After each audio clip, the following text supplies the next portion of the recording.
Señores, Sí, ya estamos señor. viendo. Profesor, yo le queda, pero una cosita antes de empezar. Yo supongo que habrá gente que ya tendrá idea y supongo que usted nos lo explicará más adelante, pero quiero saber así resumidamente qué es agricultura de precisión. Pues en mi caso yo no sé nada, nada, absolutamente nada del tema.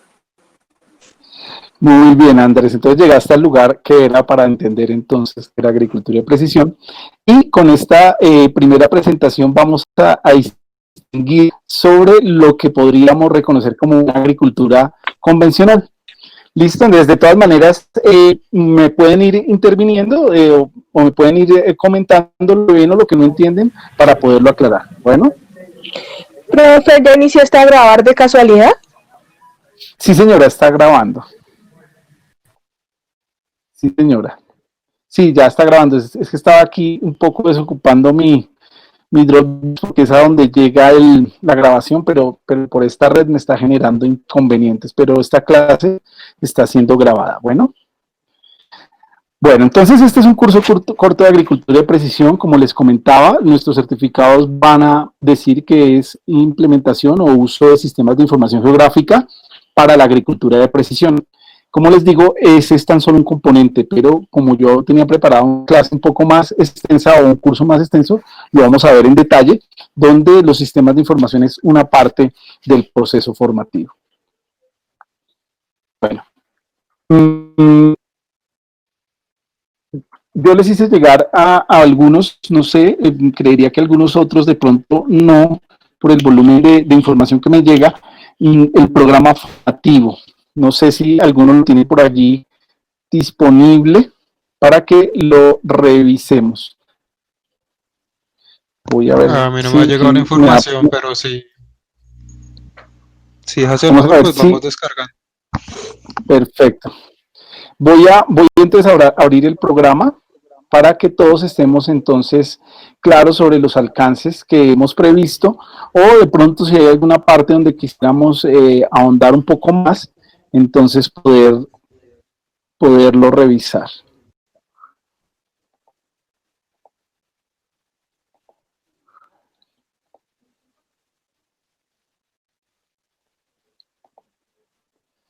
Entonces, esto es contenido del curso. Estamos viendo la pantalla, ¿cierto? Sí, señor. Bueno, sí, señor. Bueno, entonces este programa es de la complementaria que imparte el SENA. El anterior se denominaba Operación de Equipos y Herramientas de Agricultura de Precisión. Finalmente vamos a trabajar sobre el mismo, salvo que los certificados saldrán con otra denominación, saldrá con la denominación de manejo de sistemas de información geográfica para la agricultura de precisión. Básicamente, desde nuestra presentación, el curso nace por la necesidad que tiene la producción agropecuaria y el medio ambiente, específicamente en lo que refiere a captura y registro de variables de los diferentes procesos. Dentro de nuestro quehacer SENA, el curso está orientado a desarrollar competencias cognitivas, es decir, de conocimiento, habilidades y destrezas. En este caso, pues en la parte práctica iba dirigido un poco al tema de la calibración de los equipos de agricultura de precisión. De igual, en el desarrollo del curso les estaré mostrando la importancia de lo que significa calibrar equipos para la buena toma de datos. Nos dicen que en el entorno nacional cada vez se requieren profesionales más íntegros, capaces de responder a la dinámica creciente del sector agropecuario, mediante la utilización de técnicas y tecnologías acordes a los avances mundiales en el sector de la agricultura de precisión, teniendo como referente las características y modelos del desarrollo nacional, regional y local. Entonces, en una parte veremos entonces el contexto internacional, pero tenemos que llegar a nuestro contexto nacional en lo relacionado a la agricultura de precisión. El contenido del curso, entonces la introducción, ¿qué es la agricultura de precisión? En el numeral 2, la agricultura de precisión en Colombia, vamos a estudiar algunos casos, estudio en relación a lo que es algún tipo de presentación de agricultura de orden intensivo o extensivo y también en zona de ladera. Este era un 3, variables a considerar en la agricultura de precisión para lograr mejores producciones. Entonces lo relacionado al reconocimiento de variables, equipos y herramientas para realizar mediciones. Vamos a entender los sistemas de geolocalización para el desarrollo de la agricultura de precisión, como son los sistemas de coordenadas, como el pie de arado, y equipos de geolocalización usados en la mecanización agrícola. Cuarto, interpretación de imágenes en la agricultura de precisión. Quinto, sistemas de información geográfica en la agricultura de precisión. Vamos a hacer un caso aplicado de manejo de información de agricultura de precisión y el uso del SIG. El riego en la agricultura de precisión, y el séptimo son sensores remotos usados en la agricultura de precisión. Este estaba previsto para 10 sesiones, pero yo creería que se nos van en promedio las 12 sesiones. No sé si hasta ahí hay alguna inquietud o hay algo más que quisieran que ahondáramos. Como les digo, pues finalmente es un curso corto, entonces el tema aquí es generar en buena medida inquietudes o reconocer algunos de los elementos que quizás no reconozcan sobre este tipo de agricultura. Y todavía no he entrado a dar respuesta a la pregunta de qué es la agricultura de precisión, entonces si quieren entramos en la presentación para dar respuesta entonces a esta primera pregunta. Bueno, básicamente tenemos que reconocer que la agricultura ha enfrentado a lo largo del tiempo importantes desafíos. Básicamente tienen que ver con la necesidad de incrementar la producción debido a la creciente demanda de una población que está creciendo, ¿no? Básicamente, ha logrado atender estas necesidades de dos maneras. Una es expandiendo las áreas agrícolas y otra es a través del aumento de rendimientos dentro de esas áreas. Básicamente, el que eso se dé, el que tengamos que expandir áreas o que tengamos que incrementar la producción dentro de las áreas, nos genera dos tipos de desafíos. Uno es que este tipo de agricultura o este incremento de la producción se haga de manera sostenida o sustentable. Y otra es que además sea económicamente o que resulte o se pueda hacer de manera económicamente atractiva, ¿sí? Entonces, ya vamos a ir viendo los orígenes de la agricultura y cómo llegamos a este término de la agricultura de precisión, que no es el último, ¿no? Ya existe un último momento de la agricultura, sobre ese todavía no hay curso, yo pensaría que el otro año, después de desarrollar estos capítulos de la mejor manera, y es una agricultura ya del orden 4.0, que es una agricultura que empieza a utilizar las tecnologías como el blockchain, del big data, ya tecnología de manera reciente que empieza a incursionar en diferentes ámbitos, no solamente de la agricultura, sino en general en todas las labores humanas. Y en la agricultura no es excepción. Pero esto será ya capítulo de otro curso que se denominará seguramente cuando se estructuren en CELA, algo así como Agricultura 4.0. Pero lo que vamos a ver es un capítulo antes de esa agricultura. Bueno, entonces, básicamente, ¿cómo asume el reto esa necesidad creciente de una población que quiere alimentarse? Un poco dentro de las perspectivas, reconocemos en este momento cuántos seres o cuántas personas habitamos el planeta Tierra. No sé si alguien tiene un referente, un valor. 7.000 millones, creo, profe. Sí, señor. Esa es básicamente lo que ronda actualmente la población de la Tierra, 7.000 millones de personas. Aquí en Colombia somos tan solo 45 millones, en un país como la China son cerca de 1.700 millones, en la India que son más de 700 millones, en Estados Unidos son como 300, y así sumando somos 7.000. Se proyecta que para el 2050 vamos a ser cerca de 9.000 millones de personas. Eso representa un reto impresionante para la agricultura porque deberá quieren calidad, Hay problemas en el audio, profe. Profe, se le escucha entrecortado. ¿Puedes volver a repetir, por favor?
¿Qué pasó? No escucho nada. Se perdió la señal.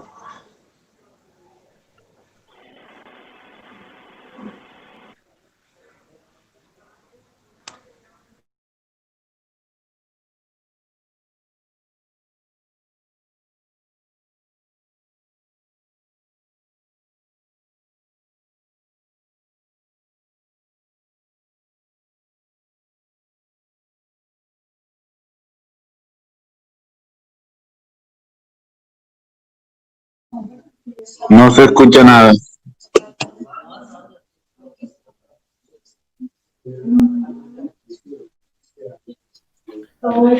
Es que se le perdió la llamada al profesor, toca esperar que reconecte.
El teléfono te se descarga rápido.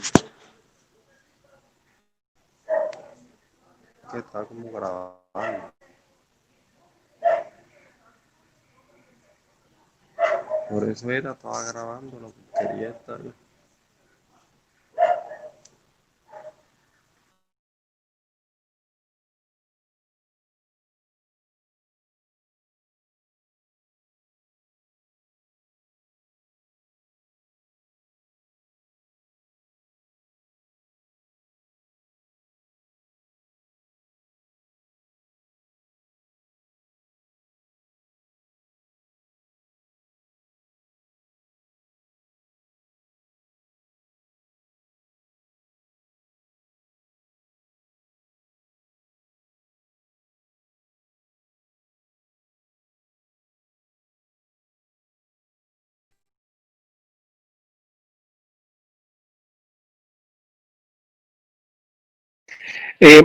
Cualquier cosa voy a poner video.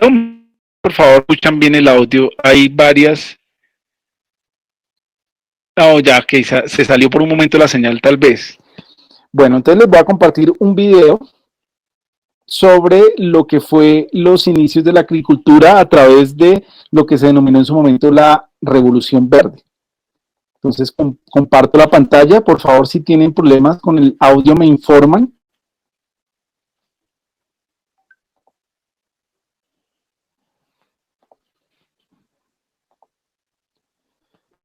Bueno, voy a darlo a rodar.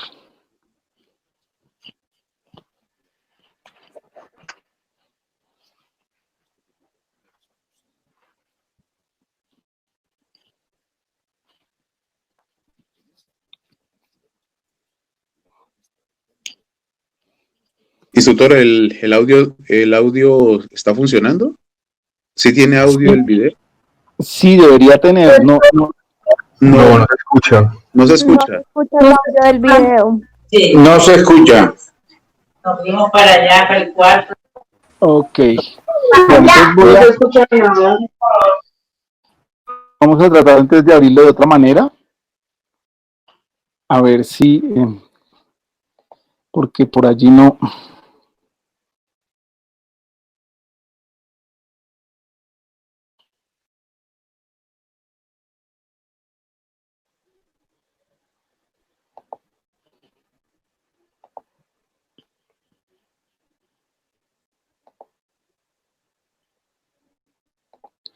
Entonces, hagamos lo siguiente, les voy a compartir por nuestro chat el link del video para quienes eventualmente puedan tener problemas con el audio o con la señal. Y de todas maneras ya lo comparto por la plataforma, creo que de esta manera lo podemos ver mejor, porque eso es lo que sucede, a veces se transmite desde el escritorio y no funciona o tiende a fallar. Entonces ya como tengo el link.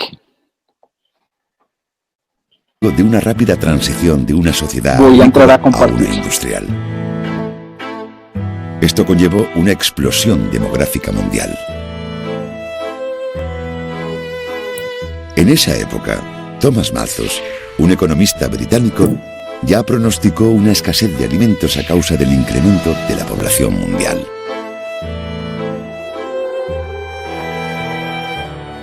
Afirmó que mientras que la productividad agrícola crecía linealmente, la población mundial lo hacía a un ritmo exponencial. Por esta razón, el mundo experimentaría una crisis alimentaria en el futuro próximo.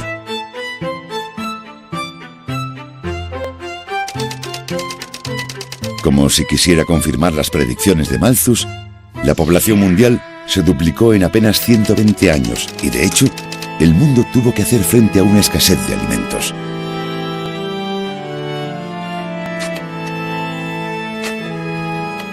Los métodos de cultivo tradicionales no podían seguir el ritmo del rápido aumento de población.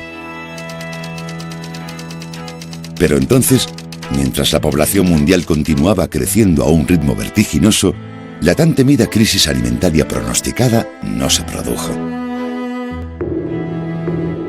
¿Cómo fue el ser humano capaz de solucionar la escasez de comida?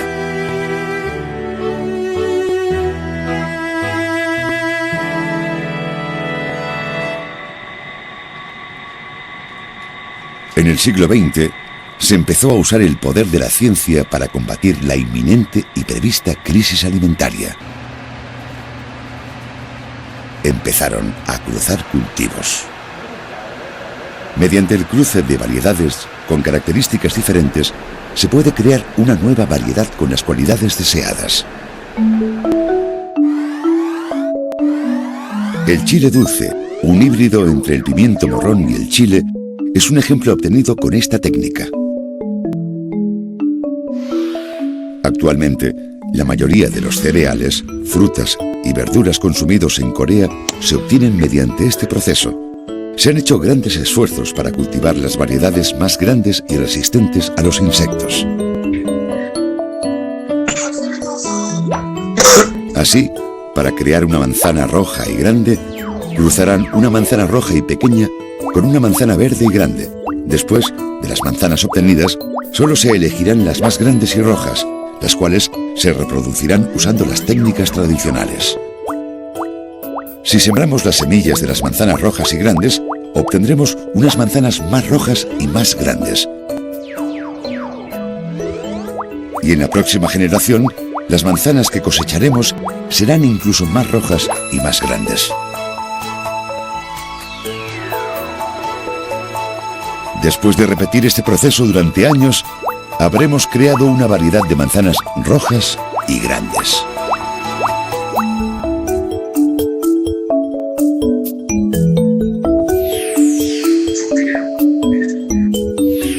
Otro ejemplo de una variedad que se ha obtenido con éxito es el trigo semienano. A mediados del siglo XX, Norman Borlaug viajó a México en busca de una solución para paliar el problema de la escasez de comida. Seleccionó una variedad de trigo de tallo corto pero robusto que tenía los granos pequeños y lo cruzó con otra variedad de tallo más largo y débil que, sin embargo, tenía unos granos más grandes.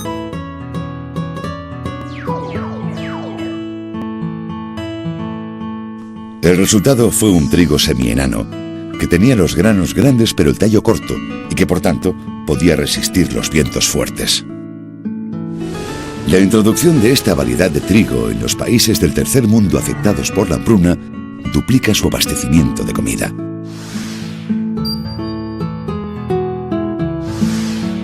La técnica del cruce de variedades se ha aplicado también en el arroz en Asia. Se está desarrollando una variedad semienana de arroz que ofrece un rendimiento alto y que ayuda a paliar los problemas de escasez de alimentos en la zona. En aquel tiempo, Corea también pasaba por un periodo de dificultades agrícolas. Sin embargo, gracias al desarrollo del arroz Tongil, el rendimiento de las cosechas de arroz creció de 3.500 millones de toneladas en 1966 a 6.000 millones en solo 10 años. Corea fue autosuficiente en la producción de alimentos por primera vez. Otro factor que ha revolucionado la eficacia en la producción de comida es el desarrollo de los fertilizantes químicos. Mediante la síntesis química del nitrógeno, el cual tiene un papel importantísimo en el crecimiento de las plantas, se han alcanzado unos niveles sin precedentes en la productividad agrícola. Durante el siglo XX, tanto el cruce de variedades como los fertilizantes químicos contribuyeron sustancialmente a paliar la crisis de alimentos que padecía la humanidad. El extraordinario desarrollo de las ciencias agrícolas ha revolucionado sin duda la capacidad del ser humano para autoabastecerse. Este desarrollo extraordinario en la producción de alimentos se llama la primera revolución verde. El rendimiento del maíz se ha multiplicado por 7 desde que tenemos híbridos. Y el del arroz se ha duplicado o triplicado en los últimos 70 u 80 años. Esto significa que necesitaríamos toda esa cantidad de tierra para alimentar a la misma cantidad de gente. Así que sin la revolución verde o sin el cruce de variedades, necesitaríamos básicamente de 2 a 7 veces más de tierra para alimentar a la misma cantidad de gente, la población que tenemos en la actualidad. En el siglo XIX, el ser humano tuvo que afrontar una escasez de alimentos, pero gracias a la Revolución Verde empezamos a encontrar la solución a ese problema. Thomas Malthus fue incapaz de pronosticar el potencial de producción que conllevaría la ciencia y la tecnología. Por su parte, Norman Borlaug recibió el Premio Nobel de la Paz por su contribución a la humanidad, gracias al papel destacado que tuvo en la Revolución Verde.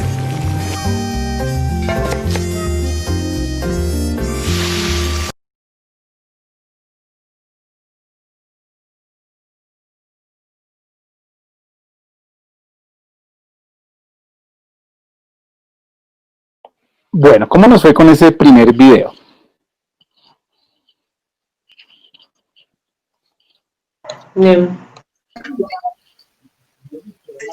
No salió nada, ni video ni audio.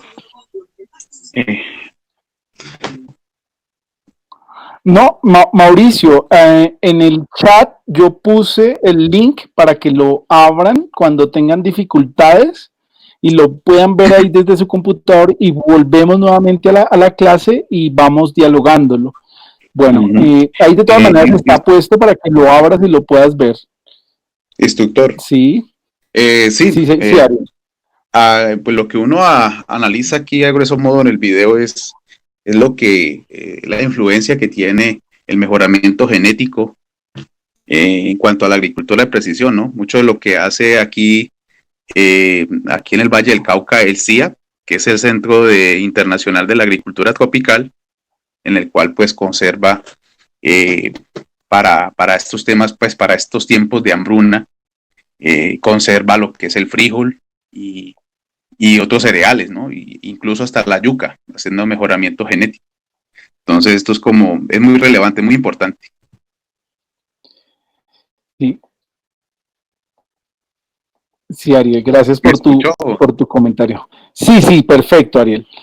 Sí, ¿quién debe aportar con respecto a este primer video? Y también para quienes no pudieron verlo, pues se enteren de qué se trataba en principio.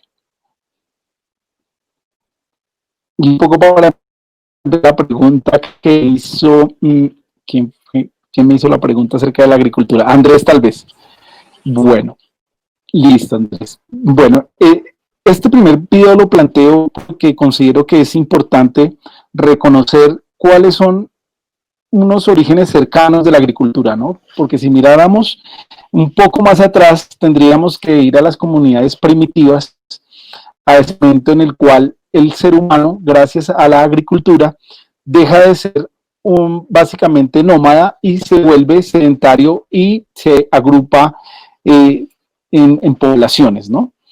Fue el primer momento de la agricultura, pero como nos señaló el video, para mediados ya en el siglo XX, se podían evidenciar definitivamente problemas de hambre. Y los problemas de hambre fueron atendidos a través de los estudios o de los trabajos que hicieron sobre cruces de diferentes plantas, buscando con ello potencializar las características de unas, básicamente relacionadas con la resistencia, junto con las características de otras que se relacionaban básicamente con los niveles productivos.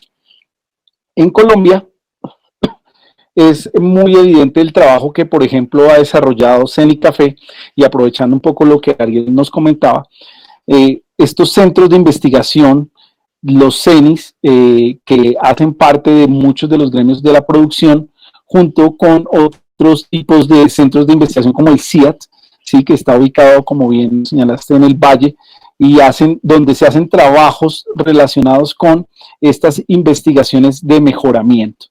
Entonces, en un primer momento con el ánimo de no de paliar el hambre en el mundo que estaba ya pronosticada por Malthus, que fue un economista, y si alguno de ustedes lo estudia un poquito más en detalle, Malthus no daba sino como solución que había que finalmente controlar el crecimiento poblacional porque estábamos condenados a morir de hambre. Finalmente, pues gracias a las investigaciones de Barlock, ¿cierto? Esto pudo mitigarse a través de esos primeros procesos de cruces entre variedades que permitieron una mayor productividad a nivel de los cultivos. Como les venía señalando, en el caso colombiano, creo que el referente importante que tenemos es el que ha desarrollado la Federación Nacional de Cafeteros con el tema de la producción del café.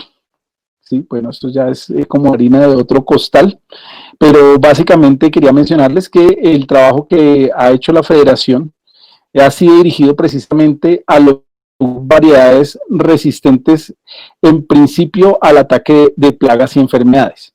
Entonces, en un momento generó un híbrido o un cruce más bien entre dos especies de café, entendiendo que en el café existen como el Caín y el Abel de la familia, siendo el Caín un tipo de café que se denomina robusta, que tiene como característica que es muy fuerte, pero que es absolutamente desagradable en sabor. Y el hermano Abel, que es un café que se denomina arábigo, ¿sí? Ambos son africanos, pero que tiene como característica la suavidad de su grano, pero con el atenuante o con la dificultad de que es más propenso a plagas y enfermedades. Entonces, de ese par de hermanos, se generaron trabajos y llegaron a el Café Colombia, Variedad Colombia, que buscaba entonces tener características del robusto en su fortaleza y buscaban el grano o la calidad de café propio del café arábigo. Ya posteriormente han seguido haciendo trabajos y en este momento van en una variedad que se llama Castillo, porque ese es el apellido del investigador que trabajó en el tema. Pero de todo esto lo cierto es que aun cuando se han hecho esfuerzos para tener o mantener la calidad del arábigo, pues ya no es tal. Sí, eso lo digo pues con conocimiento de causa. Trabajé con una exportadora que maneja el mejor café de este país y pues si bien ya tenemos un café más resistente, ya las calidades que podría ofrecerle con respecto a lo que ofrece un arábigo pues no son las mismas. Entonces es un poco para que entendamos la dinámica de lo que empezaron a plantear los primeros trabajos con el objeto de mejorar la resistencia a plagas y enfermedades y de paso mejorar la productividad, y allí lo pudimos ver en el video cómo se trabajó con el tema del arroz en buena medida y bueno, y con otros productos con ese propósito. No sé si alguien quiera aportar algo más hasta allí.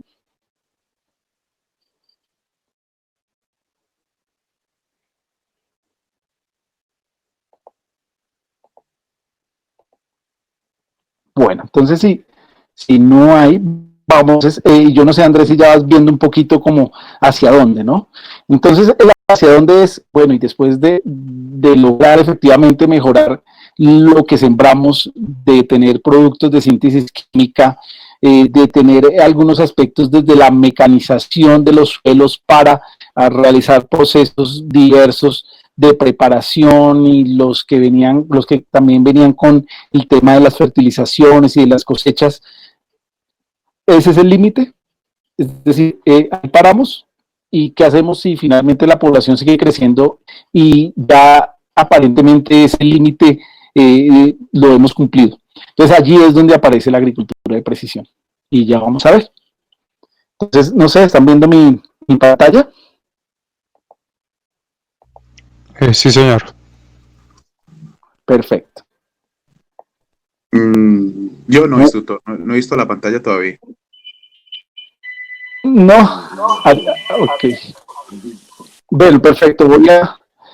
Sé que por aquí un poco abriendo Ahora sí, doctor. Ahora sí. Sí, señor. Perfecto, bueno, listo. Bien, bueno, entonces que veamos. Entonces, como les dije, hay nuevos desafíos. Y esos nuevos desafíos básicamente proponen o generan que haya una respuesta desde procesos investigativos e incorporación de nuevas tecnologías en el tema agrícola. Dice que la respuesta a la investigación, la extensión, la innovación en segmentos relacionados al área agrícola para enfrentar nuevos desafíos ha sido la generación de tecnología que permita desarrollar técnicas que cuantifiquen y manejen diferenciadamente. Sí. Solamente lo veo a usted. No veo el escritorio. No vemos la pantalla. Solamente lo estoy No, profe, no sé la pantalla. No veo la pantalla, solo veo que está grabando, pero no veo tu pantalla. Bueno, vamos antes a volver a intentar aquí la conexión de la pantalla. Ahí la vemos.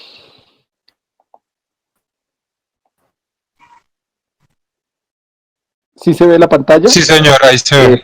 Está en negro. La respuesta en la actualidad. Sí, ya. Señor. Muy bien. Entonces les venía diciendo, ¿no? Actualmente con las circunstancias, sí. Entonces, hay un nuevo reto y ha sido el que la tecnología permita desarrollar técnicas que cuantifiquen y manejen diferenciadamente la variabilidad natural del área productora. Y vamos a ir aclarando este concepto. Hacia los años, a partir de los años 70, se comenzó a delinear un nuevo concepto de agricultura. ¿sí? Ya después de este concepto que vimos inicialmente de la primera revolución verde.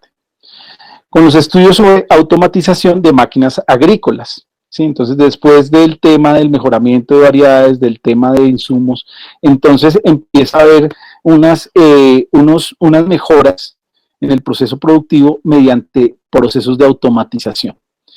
En forma complementaria, a fines de los años 80 y comienzos de los 90, con la liberación del sistema de posicionamiento global por satélite, GPS, que entró a ser de uso civil, fue posible desarrollar equipos inteligentes que permitieron el manejo localizado de las prácticas agrícolas con una mayor eficiencia de aplicación de insumos, reduciendo el impacto sobre el medio ambiente y, en consecuencia, disminuyendo los costos de la producción de alimentos.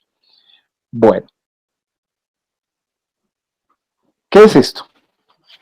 Como ya vimos, hubo un primer momento de la Revolución Verde, pero como nos dice esta diapositiva, a partir de los años 70 empieza como un nuevo proceso en la agricultura, en principio relacionado con la automatización de las máquinas.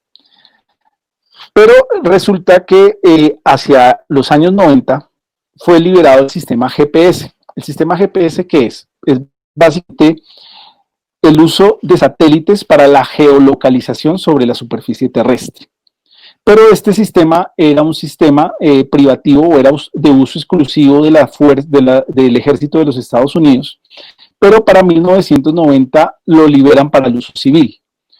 En principio, la liberación de esta herramienta tuvo que ver con el uso para vehículos, pero empezaron a desarrollarse aplicaciones y esto revoluciona el tema de la agricultura. ¿De qué manera?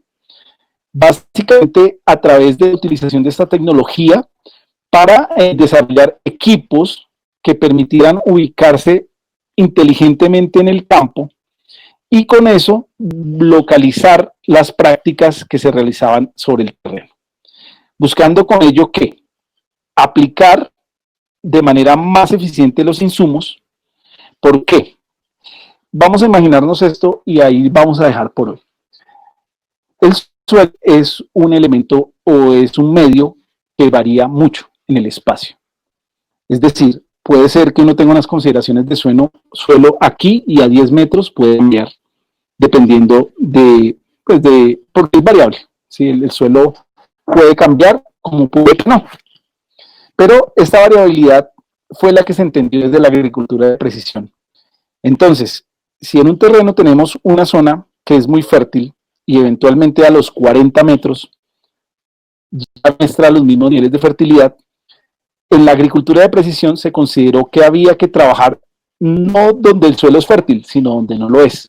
Y esto significa empezar a generar unas prácticas dirigidas a fertilizar en esos lugares donde estoy mostrando de alguna manera baja productividad. Y allí fue donde entró el GPS, porque el GPS me permitió identificar esos sitios y georreferenciarlos. Y cuando ya tengo la georreferencia de los lugares que quiero trabajar de cierta manera, allí empiezo yo a mejorar las condiciones de ese lugar y no de todo. ¿Sí quedó claro? Sí, señor. Sí, señor. Sí, señor, mucho más claro. Entonces, eso es. No sé, Andrés, si ya lo empiezas a ver un poco más claro, ¿sí? Cómo nace la agricultura de precisión desde esa necesidad de entender que el suelo es un elemento variable y que como tal merece atenciones distintas dependiendo finalmente de su variabilidad. Sí, señor, la voy entendiendo un poco más por dónde va todo. No, magnífico, de eso se trata. Entonces, aquí nace la agricultura de precisión y es lo que desarrollaremos a lo largo de nuestras siguientes sesiones, un poco dirigido a que conozcamos las técnicas, las tecnologías que se utilizan y finalmente, bueno, dejaremos la puerta abierta. Como les decía yo, pues quedarán inquietudes varias para que vayamos pues ahondando un poco más sobre estas tecnologías y dejaré entonces la puerta abierta para lo que, como les dije, es ya el futuro de la agricultura, que es lo que se ha denominado agricultura 4.0. es un momento hacia adelante, pero tenemos que entender el momento presente en el cual hay un campo de acción inmenso para poder llegar ya a lo que tiene que ser un poco más adelante. Bueno, esto era lo que les tenía preparado para el día de hoy como abrebocas, un poco el que nos conociéramos, el que determináramos la forma como vamos a recibir la formación. Entonces, de acuerdo a lo que acordamos, nos veríamos el próximo lunes a las 8 de la noche para continuar con nuestro curso de agricultura de precisión. Entendido, profe. Muchísimas gracias.